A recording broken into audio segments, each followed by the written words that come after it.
2026 is going to be an awesome year. We got some pretty cool stuff coming up. First off, we got Foundations of Recovery. This is our flagship program. We're starting it in January. This is for anyone, man, woman, or couple who wants to come and reclaim their heart from shame, trauma, and betrayal. We start off with an education on all sorts of principles, give you the common language. We feed you from a fire hose in terms of all things recovery. It is such a great start to recovery. And we get at the roots of things, Tyler. This isn't like any other program. Like, this is our healing journey in process, and Foundations is where we begin. If you look at the value that you're getting there to kick off a good recovery with all of the right education, all of the right language, and a team to get you started while also being directed by Brandon and myself through the whole process, what a deal. So if you're interested, if you're struggling, if you've been wanting to do something for a long time, jump into this. This only comes around every so often, and we would love to have you there. Click the link in the description to sign up for it. And to make it even sweeter, we're also including a raffle for a free pass to the Radiant Dawn retreat. Anyone who signs up for Foundations will be added to the raffle for that free Radiant Dawn pass. If you're a man and you sign up for Foundations, your name still gets entered, and you can give that pass away if you win it to any woman that you want to. So what you're saying, Tyler, is if you sign up and participate in Foundations, you could possibly go to Radiant Dawn for free? That's exactly what I'm saying, which is crazy because Foundations by itself is already an insane value. Man, I sound so salesy. But it actually is awesome. So come to Foundations. And even if you don't come to Foundations, sign up for Radiant Dawn. It's beyond therapy, the best healing experiences that you can have. Click the link below and come join us. How do I break the chain and not raise addicts myself? Welcome to the Real Talk Recovery Podcast with the Therapy Brothers. We're brothers, we're therapists, and we know recovery. Bring your stories, your questions, your successes with real recovery.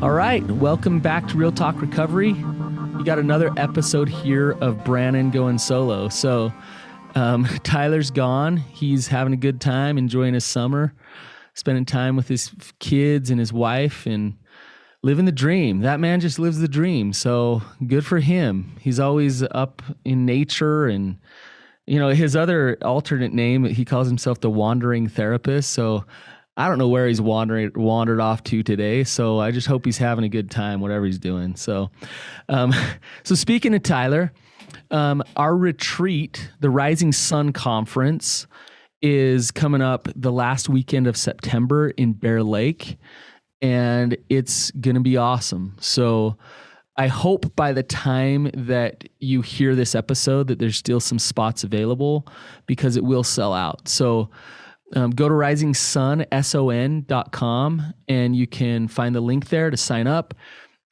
It's, in my opinion, better than therapy. So the money that you spend on that will just accelerate your healing and create shifts that you never thought that you could have. So go check it out and come join us at the Rising Sun Conference.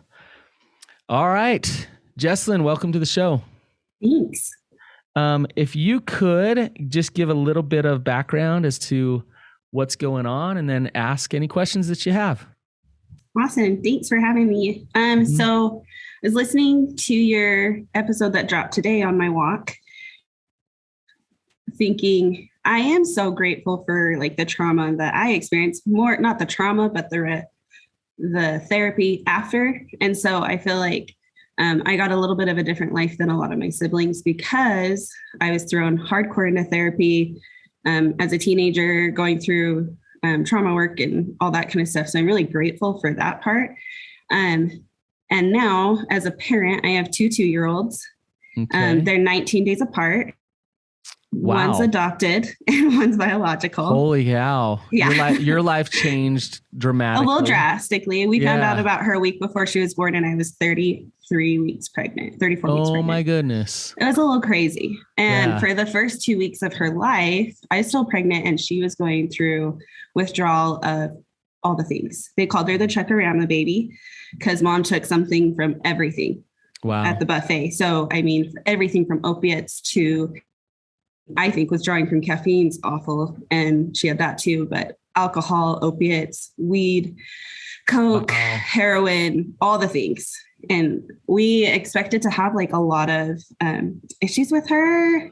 We just planned. She's amazing. She's crazy.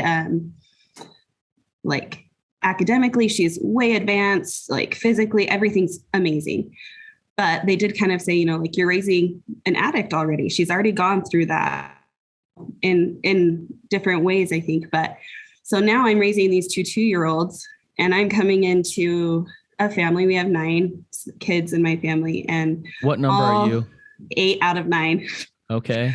So my oldest, it's big. And my oldest siblings are about 15 to 20 years older than me, all from same mom and dad and everything, just slowly spreading out. We're all pretty religious. I think we'd all consider ourselves all active members of the same. And how we live that is very different. Okay. And so what I'm struggling with is one, not raising children badly, I guess. I mean, first time mom, right? But also just when we get in these situations of navigating the should fest that happen at family things and the shame and the things that are said, like I'm considered kind of the heathen in our family.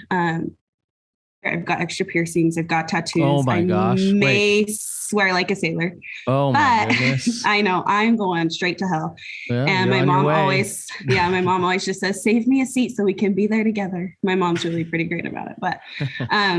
But we all consider ourselves very religious, I think, in the way of, I mean, if you were to categorize it, but the shame and the should fest are kind of killing me. And my kids are only 2. And so I don't think they get a lot of it.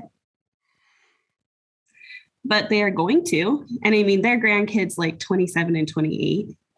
And then there's like 34 of them now or whatever. But also just thinking like, how do I navigate that without also creating shame on those parents, right? Like, I don't want to continue that. How do I navigate that? And how do I also, things that they say about like my little girl's bio parents are homeless, live in a meth house, like all the things and the things that people like that, I don't want her to take on herself as shame as well. So how do I stop this cycle and break all these bad habits? And I can't do it all, but I want to try. Oh, wow. There's so much here, so many directions we could go. But I want to ask you first before I give you some answers, I want to ask some questions. When you talk about this rigidity and shame, and you say that you're really religious yourself and that you're kind of the heathen. What do you mean by this kind of shame-based culture in your family? Like, if you could give some more specifics, or what do you mean by it? So this happened yesterday. So family get together, which we do a lot. There are a lot of us that live here pretty close. We get together a lot, and what this is what happened yesterday. Something is said to another person.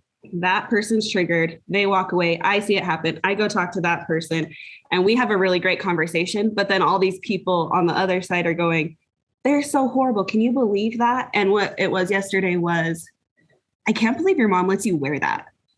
Oh. And granted, I thought she looked darling.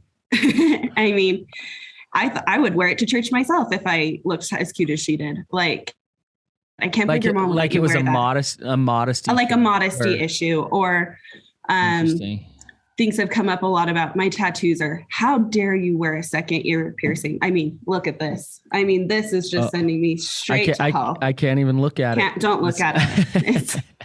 Or my tattoos have come up, or you can't. This is a church, like going to the temple thing, like.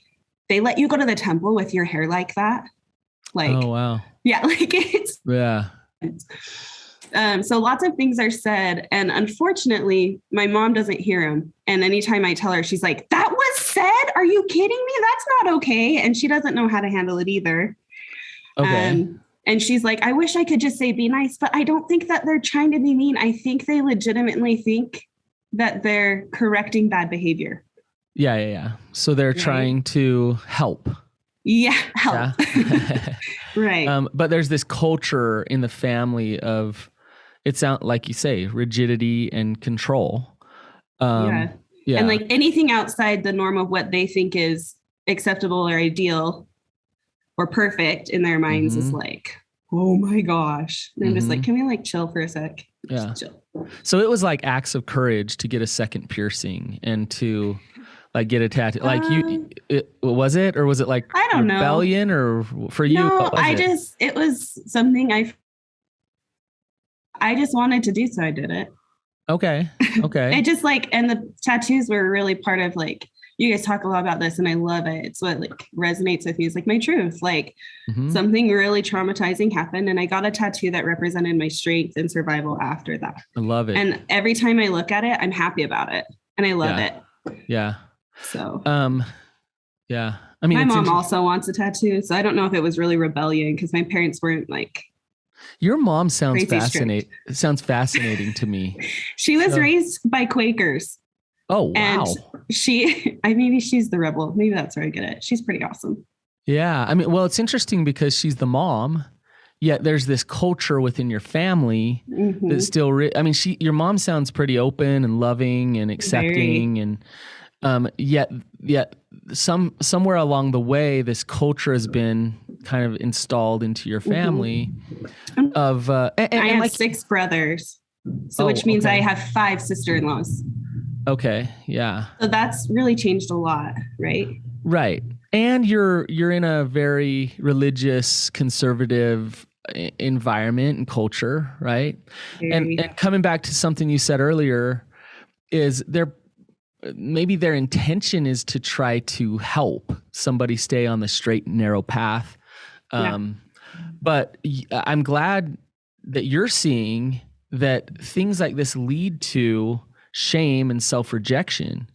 There's when we look at families and we look at the extremes, the two extremes are, the two extremes are rigid and chaotic.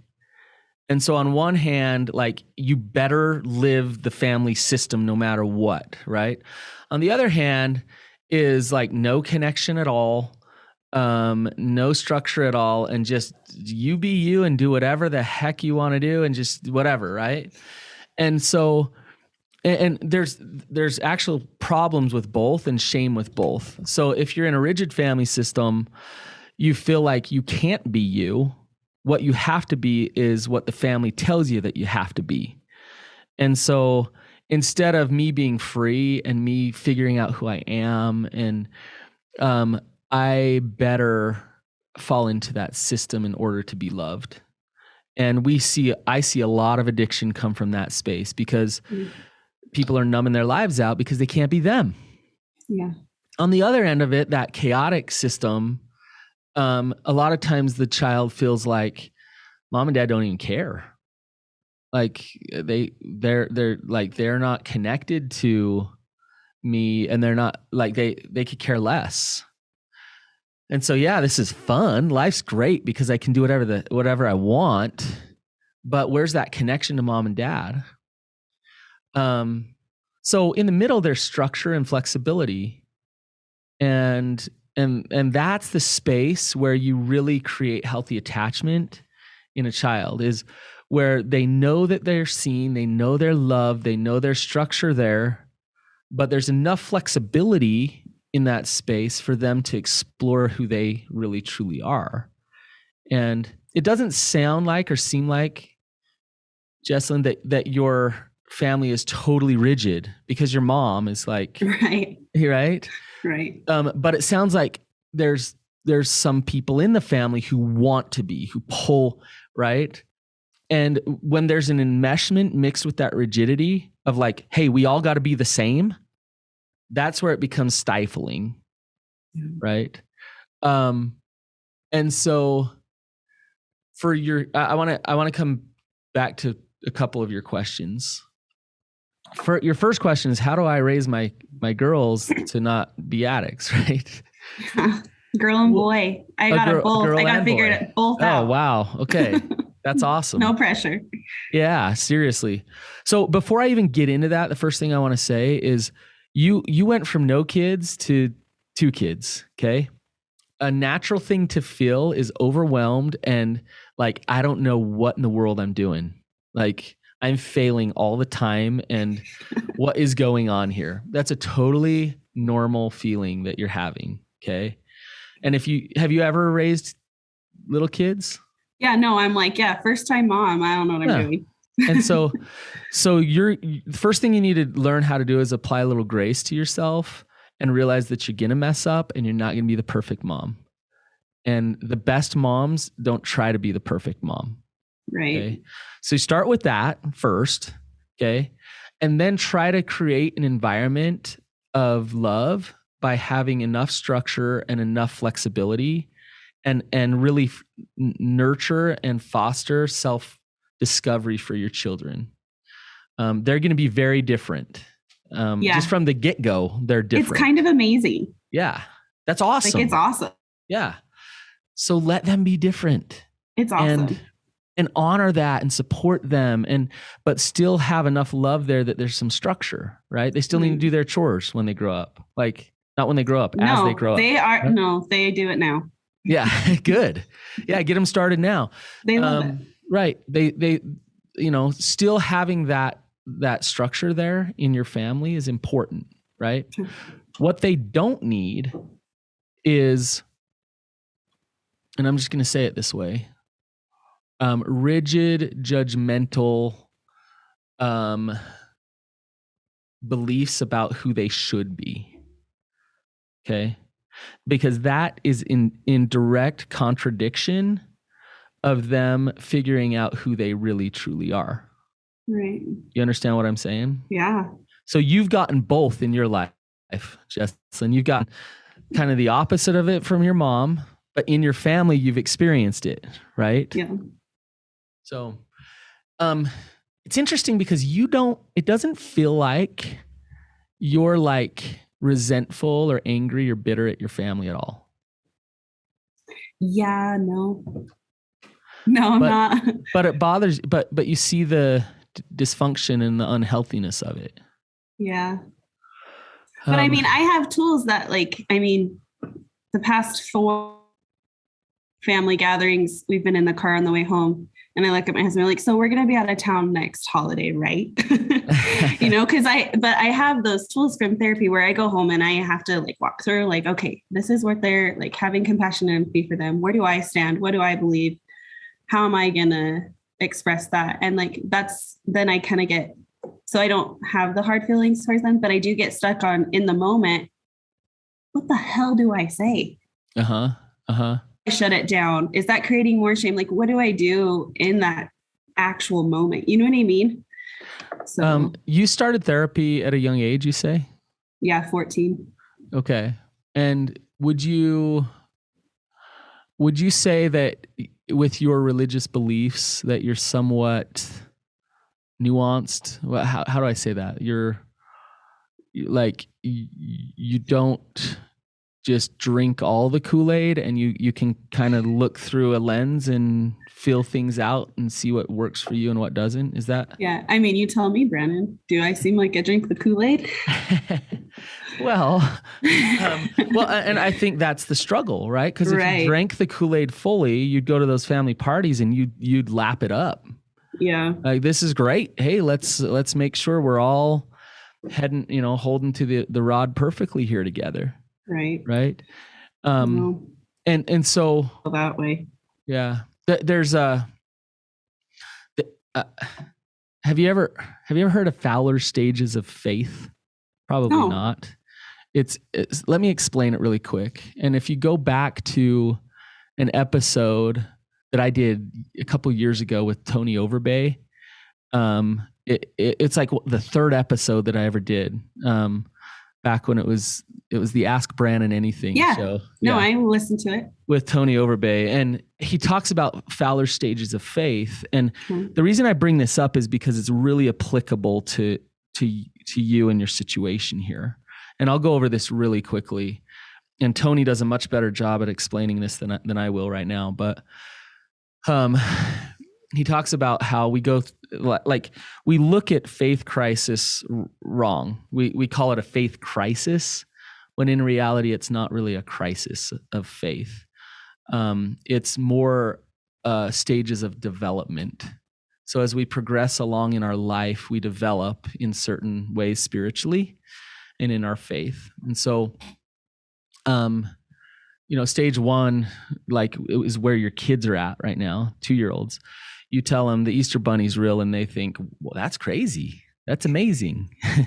You tell them Jesus is real, and they just kind of, oh, interesting. Like, right now, they're not really soaking it all in. They're just naturally, genuinely who they are because they're 2-year-olds, right? Stage 2 is when you start to differentiate a little bit between the Easter Bunny and Jesus. And you start to realize, oh, maybe the Easter Bunny was all made up, but is Jesus real? Is it like, or is what my religion telling me, is that a real thing? Hey, Brandon, what does the Rising Sun Retreat include? Well, not only is it your lodging, excellent food by a professional chef, brotherhood with a bunch of guys who are there to heal, but it's so much more. If you don't believe me, don't take my word for it. Listen to what they have to say. If I had a friend who was contemplating attending this conference, I would say do it. Sign up as soon as you can. Man, you got to do it. You got to do it. I'll be you guys' advertising arm, because I'm going to tell everybody I know about this conference. Oh man, I would say, again, I have nothing but positive things to say about it. So There's no reason not to come. Definitely attend. If you have the means, it would be a mistake not to come. Do it. You won't be disappointed. Well, I would say it takes a leap of faith to come to one of these things, because you're not going to know what it's going to be coming into it, and it's completely worth it. Just go for it. So I would tell that friend that he should definitely come. It is definitely worth the time, the effort, the money. If you have any thought whatsoever whether or not you should go, just go. Even after I signed up, I told my wife I didn't want to come the first day. I was like nervous as all get out. I knew it was going to be uncomfortable, everything about it. But I would look at that person and say, you will never regret. To help you to know how to find the joy that you're seeking in your life, to do this, take it seriously, and add it to your regimen moving forward. It has been powerful, just incredibly powerful. If you're interested in attending our next Rising Sun retreat, go to risingsun.org, risingsun.org, and check out more stories like this. Hurry up, because space is limited.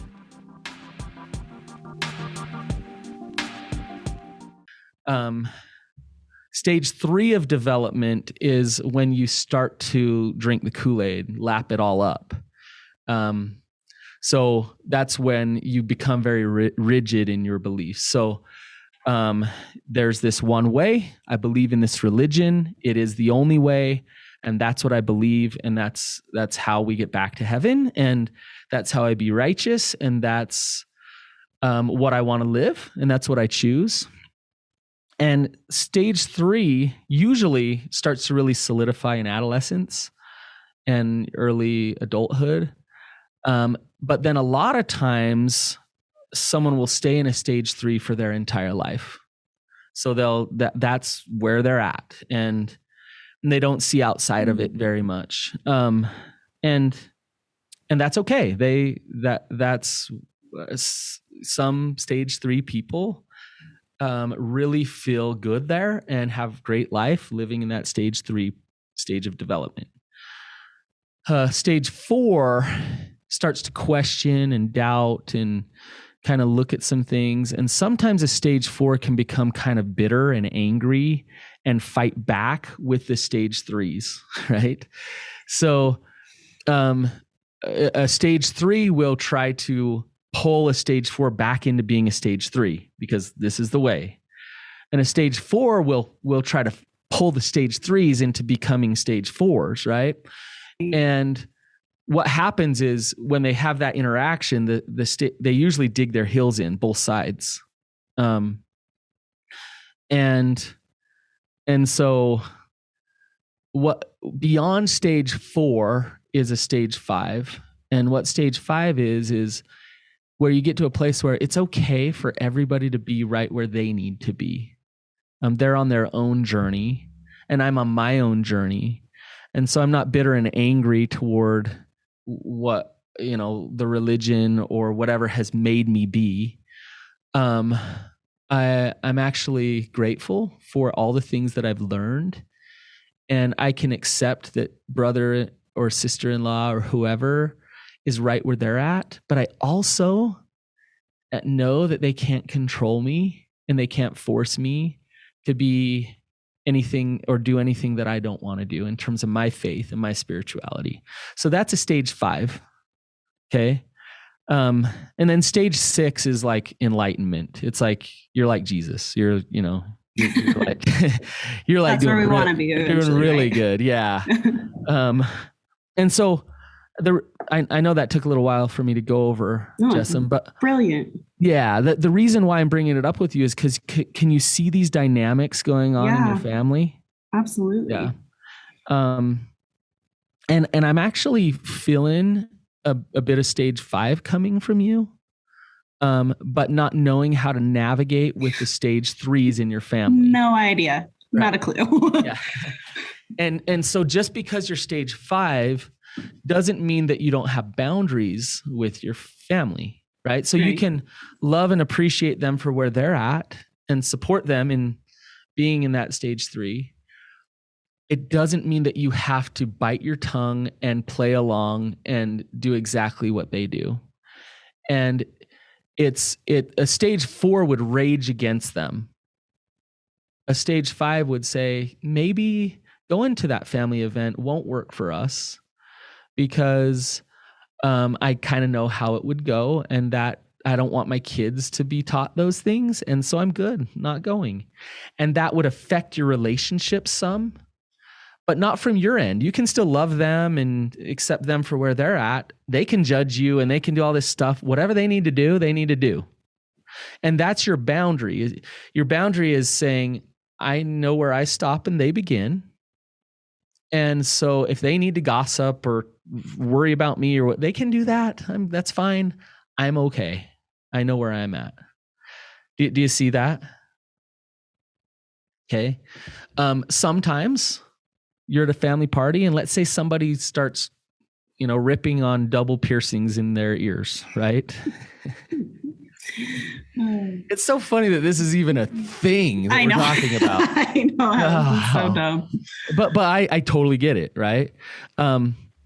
It's not like you absolutely could say like, hey, I'm fine with it. Look at my ears.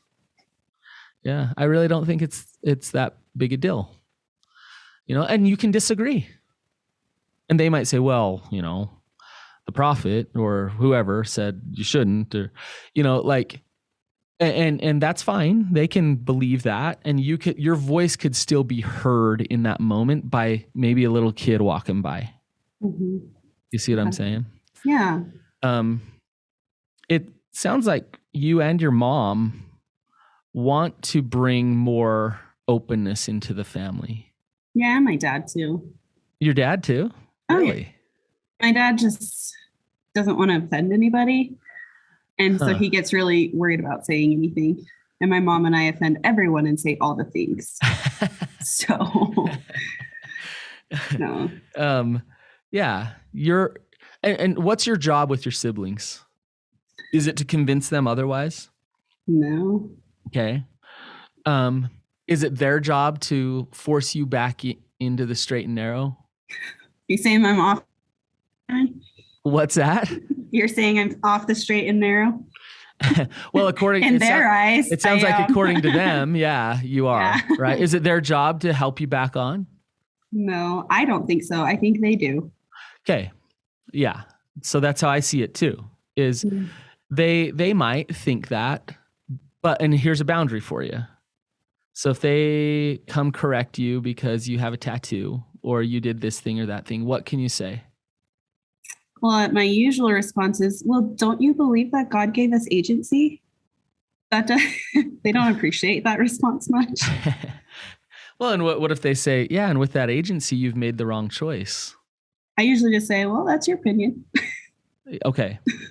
So I don't know if that's the right thing to say. Okay, but something internal needs to happen inside of you in that moment, which is you don't take it personally, you don't ingest it, and you really do say, well, that's an interesting opinion. You could take it further, your boundary. You could say something like, I really was not asking for your opinion on that. Ooh. Yeah. And I'd appreciate it if you didn't, come like you really could say like, I'm not interested, because that is an overstep of bounds to me. If somebody's coming to me and saying, look, I'm further along in my righteousness and my spirituality, and I'm here to tell you, how you should live your life. Right. I could be humble enough to listen, like, okay, yeah. But then I could also be like, if I want that opinion next time, I'll ask you. Thank you very much. Right? The proverbial middle finger is what that sounds like. Well, you're the eighth of nine. Yeah. You're one of the babies here. Yeah. Which I think I did get raised by different parents. Absolutely. Absolutely. You did. Total different family system. Yeah. But it's the older siblings' job to kind of preach and teach to their younger siblings, right? And that's what they think. Yeah. And how old are you now? 28 today. Oh, happy birthday. Thanks. Yeah. 28. That's awesome. You're an adult woman. Yeah. And you're not that little child baby anymore who needs to be told exactly how to live her life. You're a mom now. Right. So here's where I have this issue is like, now when I say, yeah, but I'm an adult, so don't treat me that way, I sound like not an adult. Right? Yeah. I wouldn't say that to them. Right. I would just act like an adult. And an adult is somebody who can stand on their own 2 feet and say, thank you, but no thank you. Right. So then where that is, so that's like me and what I need to work on, which is why I still go to therapy. Right. Okay. How do I help my kids and break that? Like, I don't know. They don't have the years of therapy behind them. They're very, I don't know. How do I help them in those situations as well? Like, how do I do it? Well, I don't know what to do. The question I think that you got to ask yourself is how much, it sounds like you're going to have a lot of exposure to family. Yeah. To cousins, to siblings, to that culture in your family. Right. Right. And if you take your kids into that environment, they're going to have that exposure. Right. Right. And in a lot of ways, that's an awesome thing because there's a lot of good things going on with your family. Right. Right. That's great. And then in a lot of ways that sucks because there's a lot of things that you think are toxic and not helpful. And your kids are in that environment. Right. So it's important that you have a good relationship of trust with your kids and are able to be a voice to them, to be able to let go of some of those things and challenge some of the things that they're taught and that they learn. Right. Like look at you with your mom. Sounds like she's a great outlet and you can have that relationship with her. And so why are you not perfectly rigid right now, Jesslyn? Too rigid. I don't know. I don't want to do everything everyone else does. Too stubborn, maybe. No, I get what you're saying. But your mom's a great source. My mom's definitely a good example. Yeah. So be that. Like follow her example in the way you parent your kids. It's interesting because your mom and dad, I guarantee you were way different with your siblings. Oh, we talk about it all the time. Yeah. So be an example of your mom as she is now, not as she was then, right? Right. And your siblings might be an example of her as she was then. Yeah. Right? And she owns that pretty well, I think. Right. Yeah. But if you're on the inside with your kids and you're that example to them, your kids will be just fine. Right. So let me ask you this too. So I also don't believe that just completely remove situation, well, one is ever actually feasible in life, always, right? Mm-hmm. Like they still need to be in those kinds of situations to learn for themselves, like what they believe and stuff. Absolutely. But how much is too much? And I don't know how to figure out and navigate.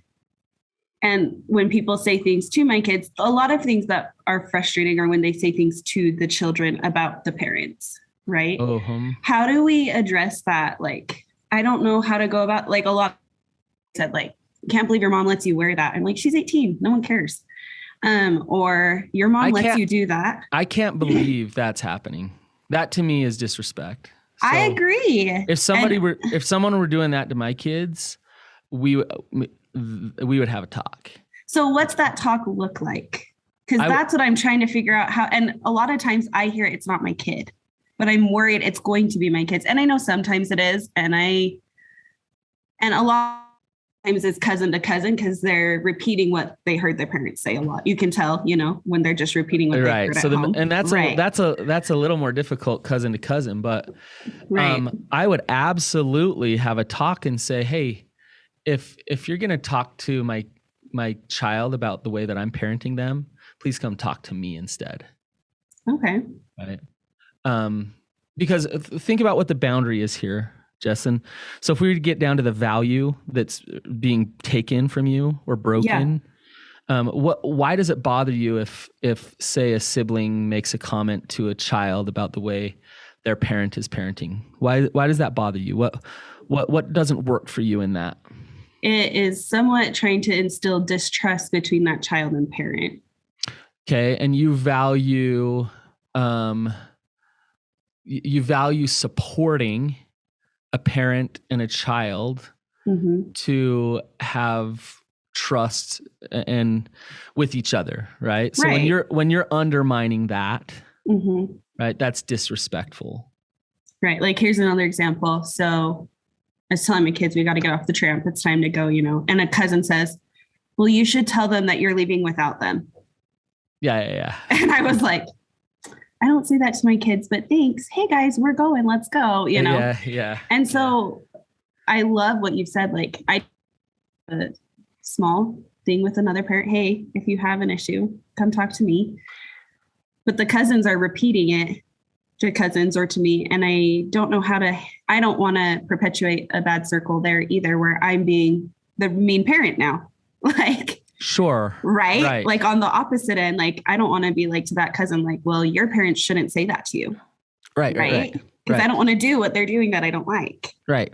But you can make it clear, at least with your siblings and their spouses, that, if you have issues with the way that I'm parenting, please come talk to me. Please do not talk to my children about it. And they might say, why? They might say, why? And the reason why is because I value honoring and respecting that trust between me and my children. Right. And I can't be undermined when it comes to the way that I parent.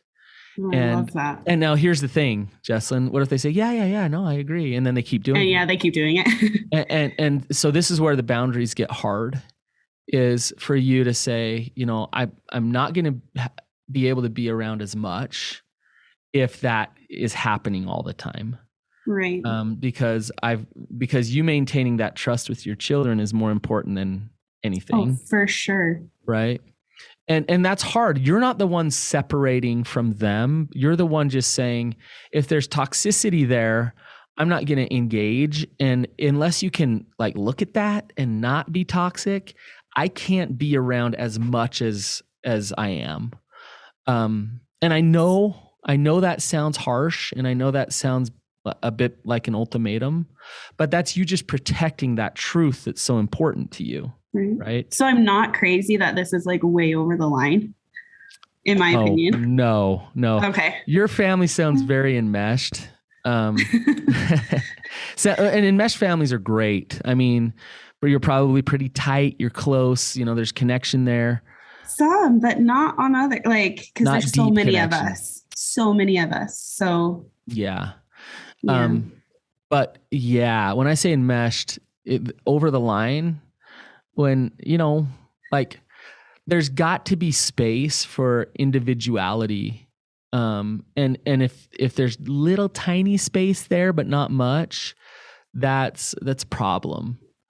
And so what I'm really hearing, it's interesting because Jesslyn, I'm seeing you live your life a certain way, but then you're worried that you're going to turn your family into the way your family was. So, so just do what you're doing already. You figured it out for you on your own. And so you'll pass that down to your kids, and you don't have to. And if you hear anything from me today, is your siblings and their spouses do not dictate who you are and how you should parent. Right. Their opinion is nothing more than that, theirs. Right. And, whatever they think of you is none of your business. That's about them. You understand what I'm saying? Yeah, I love that. Yeah, so they can spew it and they can say it, and it's like, well, okay, I'm going to be me. And when that safety in my family and parenting relationship is threatened, then I'm going to be me. And I'm going to be honest with you about how that doesn't work for me and why I'm not going to engage in this anymore. So can I ask one more question? I know we're low on time. Let's do one more. Yeah. Okay. The conversation you said to be that trust in that safe space for my kids. I mean, obviously their conversations pretty limited. Actually, my daughter can talk in paragraphs, but that's a whole other thing. But what do those types of conversations look like when talking about this complexity of our family? Like you said, talking to your kids so that they know like where we stand and how we're okay and stuff. Like, what do those conversations look like? When you go, coming back to my stages of faith for a minute, if you go to a stage 3 and you say, hey, you're a bit rigid and you're in this stage 3 and you like, it'd be nice if you weren't, because that never works. Right. So I'm talking like with my kids after the fact. Okay. Does that make sense? Because you had mentioned that. Yes. Okay. So after the fact, as your kids grow up, like Auntie so-and-so might've said this thing, right? Yes. And so you're driving home in the car and you can be pretty direct and pretty blunt. And I'll do this with my kids, by the way. I do it all the time. Yeah. Tell me how that looks. I'll just say things like, and my daughter and my son, they're pretty sharp and they can see things. Like certain things will be said. And I'll just say, hey, did you hear when so-and-so said that? And they'd be like, yeah. And I'll say, yeah, I don't agree with that. I don't believe that at all. This is what I believe. And here's my perspective on it. And so I'm kind of undoing a little bit of that rigidity and that shame that I believe. I believe it's rigidity and shame that I'm trying to undo. My kids learn a lot of good things from church and family parties and things like that. But sometimes, I have to say, let's talk about that. Yeah. I don't know if that really resonates with me, and this is how I see it. And it's Jesslyn, it's a little weird because I feel like I'm saying things that go against everything that I've been taught in my life. Right. That's hard. Yeah. I feel that. Yeah. But because I've supposed to stay in this very specific path. And so to teach that to my daughter has 2 earrings. I love her. Oh my gosh. I love it. But I failed as a parent, right? Like, oh yeah. I meant to mention that. And she has like the bottom of her hair is purple. See, we could be besties. Oh, you would love my daughter. Yeah. So she has 2 earrings. Purple hair and 2 earrings. Love it. Yeah. And, and she's amazing. I believe it. Beautiful. And she's so like smart and she can see the world for what it is. And I love the way that she's turning out, and it has not much to do with me. It's everything to do with just who she is. Right. But here's the deal. I want her to know, I want my daughter to know that if she gets 2 earrings, her dad doesn't think anything less of her. I want her to be her. Right. And so, but guess what? She's gotten messages about 2 earrings. You know? Oh, yeah. I think a lot of people out in the world are going to listen to this and think, what in the hell world are they talking about? I know. We live in a weird little place, you and I. Yeah. And so yeah, for us to realize that, right? But yeah, back to your question. I just talk openly and kind of honestly about seeing the rigidity and the shame with my kids. Like, yeah, that seems kind of rigid, or I don't really roll with that. That doesn't work for me. And I teach them otherwise. So I love that. Yeah. This has been a great discussion, Jess, and I didn't expect it to go in this direction. So well, thank you. I appreciate your insights. Do you have, I don't know if you can email them or whatever, like resources, like where do we find this kind of stuff other than just your podcast? Because I've listened to all the podcasts that you've done. Yeah. Do we find more ways to help us like on the day-to-day resource wise? So again, I mentioned him earlier, but Tony Overbay actually he actually has a course, and he has a bunch of content about how to navigate some of this stuff. I love it. So he's awesome. And there's a lot out there that you can find. I'm sure you're familiar with like Julie Hanks. Do you know who Julie is? Yeah. Which is just kind of another voice and helps you navigate some of these things. Right. And so, yeah. And then if you want something more kind of academic, then you look up Fowler. Yeah. I'm so excited about that. Yeah. Well, thank you. Yeah. All right, Jesslyn, thank you so much for this conversation. Thank you. Appreciate it. Yep. And if you guys, if you found this helpful in any way, then don't be shy to share it, and have an awesome day. We'll see you guys later.